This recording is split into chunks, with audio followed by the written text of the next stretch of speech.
Madame, mademoiselle, monsieur, bienvenue à Metro News. Voici les principaux titres qui seront développés ce soir.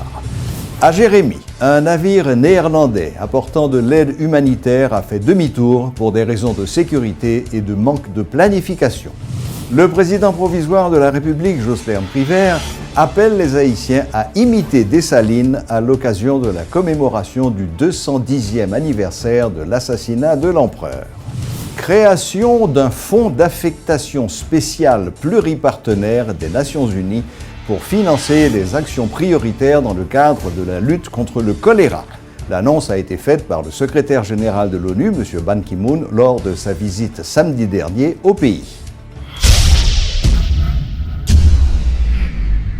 Commémoration le lundi 17 octobre du 210e anniversaire de l'assassinat de l'empereur Jean-Jacques Dessalines.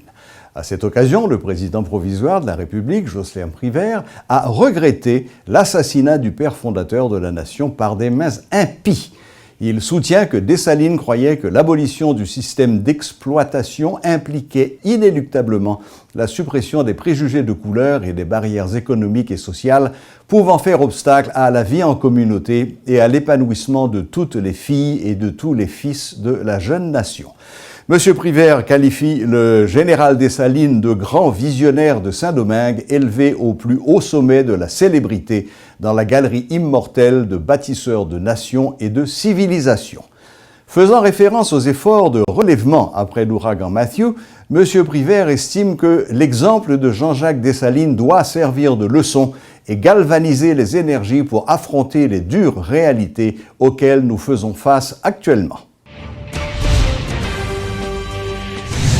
Le secrétaire général des Nations Unies, Ban Ki-moon, a effectué une visite en Haïti le samedi 15 octobre pour y exprimer sa solidarité avec le peuple et le gouvernement haïtien après le passage destructeur de l'ouragan Matthew. Durant cette visite, le secrétaire général a rencontré les autorités nationales et locales, des représentants des communautés sinistrées et les équipes humanitaires. Le secrétaire général et le premier ministre Enex Jean-Charles ont effectué une reconnaissance aérienne des dégâts enregistrés par l'ouragan avant de se rendre au Caille. La visite a pris fin par une conférence de presse conjointe du chef de l'État haïtien et du secrétaire général. Le secrétaire général de l'ONU, M. Ban Ki-moon, a créé un fonds d'affectation spéciale pluripartenaire des Nations Unies pour financer les actions prioritaires établies par la nouvelle approche du système des Nations Unies concernant le choléra en Haïti afin d'aider le pays à faire face efficacement à l'épidémie de choléra et construire des systèmes d'eau, d'assainissement et de santé solides. Haïti connaît sa plus grande catastrophe humanitaire depuis le tremblement de terre de 2010. Nous avons lancé un appel éclair à hauteur de 120 millions de dollars. J'exhorte tous les amis d'Haïti dans le monde entier à se manifester et à faire un don, à apporter à la population d'Haïti les ressources dont elle a désespérément besoin. C'est une question de vie ou de mort. Je déplore vivement que l'épidémie continue, s'ajoutant à la misère causée par l'ouragan, qui a accru le risque de transmission de la maladie. L'ONU intensifie ses actions contre le choléra. Nous redoublons d'efforts pour contenir l'épidémie et pour que chacun ait accès à des systèmes d'eau potable, d'assainissement et de santé. Nous sommes en train d'élaborer un programme d'assistance matérielle pour ceux qui sont le plus directement touchés par le choléra. J'exhorte la communauté internationale à fournir un appui sur les deux fronts. Nous devons nous acquitter de notre devoir moral.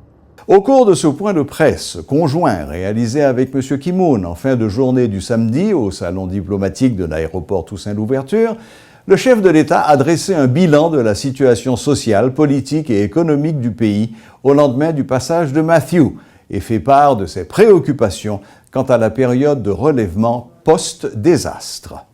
Le survol en hélico m'a permis de constater que plus de 5 ponts ont été détruits, des kilomètres de routes endommagées. Ne serait-ce qu'à voir le département d'où je suis originaire, sur les 300 kilomètres de route de ce département, 227 ont été touchés. Il nous fallait, avec les maigres ressources que dispose le Trésor, faire face à ces défis. Des localités entières sont encore inaccessibles. Des populations entières sont restées encore aujourd'hui privées d'eau, privées de nourriture, privées de médicaments et exposées à toutes les épidémies que l'eau stagnante est capable de générer. Voici les défis qui nous attendent dans le court terme. Dans le long terme, Monsieur le Secrétaire général, il nous faut aborder les vrais défis qui affectent notre pays. Le pays exposé criarement aux catastrophes naturelles, des cyclones, on en aura toujours. Des catastrophes, on en aura toujours. Il nous faut poser des actes concrets capables de mitiger les dégâts des cyclones à venir. C'est à cette tâche que nous devrions nous atteler. Deuxièmement, il nous faut aussi redonner confiance à la population. Des villages entiers ont été détruits. Des milliers de compatriotes ont perdu tout espoir de vivre, tout besoin de subsistance. Il nous faut les aider à reprendre vie. Il nous faut recapitaliser le monde rural. Il nous faut faire circuler de l'argent dans les régions affectées. Les finances de la République ne sont pas aux roses, je dirais. Mais nous devrions, avec les maigres ressources dont nous disposons, faire beaucoup. Le secteur touristique du Grand Sud d'Haïti a été sérieusement touché après le passage de l'ouragan Matthew, selon l'économiste Jean-Claude Pollevin. Il estime à plus de 200 millions de dollars américains les dégâts enregistrés. Tous les efforts qui ont été consentis ces dernières années en matière de structures hôtelières et routes pour transformer ce département en destination touristique internationale et locale ont été emportés par le cyclone, déplore l'économiste. Matthew a frappé très durement la côte, et notamment toute la trajectoire côtière, la route côtière normalement, qu'on avait véritablement mis beaucoup d'efforts pour construire dans les années, au début des années 2000, 2010, 2007, 2009, 2007, 8, 9, 10. Et l'île à Vache, où on avait investi considérablement pour essayer de construire une base touristique, a été pratiquement détruite. Et parce qu'il y avait beaucoup d'efforts qui a été consentis pour essayer de jeter la base touristique du pays. Donc là, vous parlez des structures hôtelières, par exemple. Les structures hôtelières et les routes qui ont été faites, et notamment l'île à Vache, où on avait investi beaucoup, et on était en train de mettre, si vous voulez, une certaine infrastructure hôtelière qui touchait non seulement le tourisme international, mais aussi le tourisme local. On voyait ce qui se passait dans le sud et dans les moments, dans les grandes fêtes, les périodes de grandes fêtes, etc. Okay? Aujourd'hui, il y a quelques villes qui sont quasiment détruites. Ça n'existe plus. Par exemple, Rochabateau n'existe plus. Mafio a fait son travail. Oui, Port-à-Piment aussi. Port-à-Piment n'existe plus. Tiburon n'existe plus. C'est un vrai désastre. Un désastre. Maintenant, ça veut dire quoi? Ça veut dire qu'il y a beaucoup de dégâts. Beaucoup de dégâts qui ont été faits. Et le tourisme était considérablement important. Important parce que jusqu'à 2015, on parlait d'environ 150 millions de dollars pour le tourisme en termes d'augmentation. Les derniers soldats dominicains ont quitté le pays voilà quelques jours, affirme l'ambassadeur Rubén Siles Valdés. Le diplomate dominicain en poste en Haïti précise qu'il ne reste plus en Haïti que des techniciens civils qui apportent leur soutien aux sinistrés. Par ailleurs, l'ambassadeur dément qu'il y ait eu de la part des autorités dominicaines une quelconque volonté d'occuper le pays. L'ambassadeur dominicain en Haïti déplore que la présence de militaires dominicains en Haïti ait été mal comprise et que certaines personnes aient utilisé ce thème pour tenter de manipuler l'opinion. La polémique suscitée n'a pas manqué d'avoir une influence en République voisine où les ultranationalistes se sont saisis de l'affaire pour nuire au président Medina, révèle l'ambassadeur Valdés. Rubén Siles Valdés explique que la liste du personnel dominicain déployé en Haïti a été fournie aux autorités du pays et que le nombre de militaires ne dépassait pas 60 hommes. Un navire transportant de l'aide humanitaire venant des Pays-Bas a fait demi-tour faute de sécurité. Ce bateau devait accoster au port de Jérémie où des milliers de personnes étaient déjà présentes pour l'accueillir. Mais les responsables du navire ont préféré rebrousser chemin pour des raisons de sécurité et de manque de planification, selon les informations rapportées par la chaîne européenne Euronews. Le ministère de l'Agriculture annonce tout un train de mesures en réponse aux dégâts causés dans le secteur agricole par Matthew, particulièrement dans les zones les plus touchées. Le directeur général du ministère, Arnoux Séverin, a indiqué que le ministère va accompagner les victimes en les aidant à se recapitaliser. Il faut que nous remettions en marche système d'irrigation parce que campagne d'hiver là qui pas le fait et pour les fêtes c'est en pleine et les fêtes et pour ou faire il faut que terre labourer et faut que gagne de l'eau monio et pour nous faire ça faut que nous faire pépinière parce que pour que nous capables d'intervenir pour nous faire correction dans bassin versant yo faut que nous gagnions pied bois et pour gagner pied bois faut capable gagner pépinière nous connaissons gagner deux zones qui pas vraiment affectées en termes de pied bois et nous pour aller chercher et dans l'autre zone yo de semences pour que nous capables faire pépinière kounya et planture yo pral bon en avril, en mars-avril, pour nous capables de planter. Parce que nous disons ça, nous gagnons une bonne zone, c'est fruitier que vous plantez, et nous-mêmes, dans le ministère de l'Agriculture, nous avons intérêt tout encourager nous non seulement planter pois, maïs, mais planter toutes des cultures anti-érosives. L'autre activité que nous avons gagné, c'est que ces questions sous élevage là. Nous connaissons que gagne pile bête qui mourit, mais quantité qui rete il faut que nous travaillions pour que nous soyons capables de sauver. Qui fait que dans la zone sud et Grandance et l'autre zone qui est affectée, il y a un cheptel caprin qui touché en pile, nous avons un volaille qui touché en pile, nous avons un bœuf qui touché en pile. Alors le ministère a mis sous pied un programme, non seulement pour être capable de repeupler cheptel là, mais n'a fait ça nous aider tout de prévention pour empêcher que pour eux qui vivent yo continuent malade, pour yo al malade, qui fait que n'a fait de vaccination.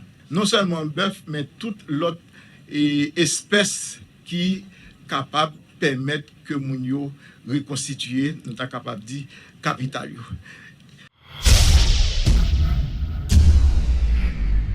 Toutes les rues de Port-au-Prince vont être identifiées. C'est ce qu'a annoncé le maire de la commune lors d'une cérémonie inaugurale ce mardi.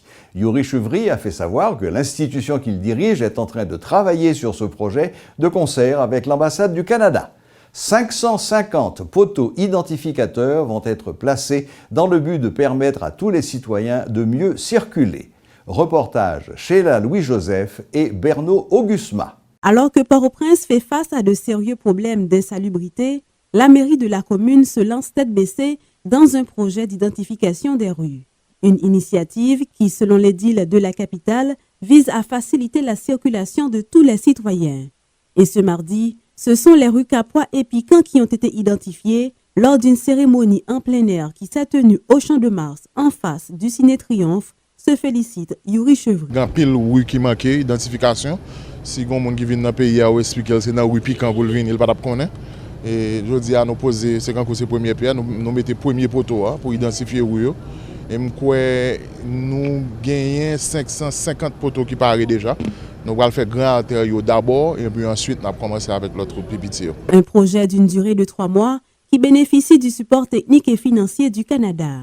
Près de 300 000 $ canadiens pour identifier les rues de Port-au-Prince, Yuri Chevry plaide pour la pérennisation de ce projet. Pas question pour des individus mal intentionnés d'enlever les poteaux identificateurs ou encore de les détruire, prévient le maire de la commune. Ça qu'a fait là, c'est pour un bagage personnel que lui. C'est un bagage qui fait pour Port-au-Prince. D'ailleurs, c'est lui-même la plus utile.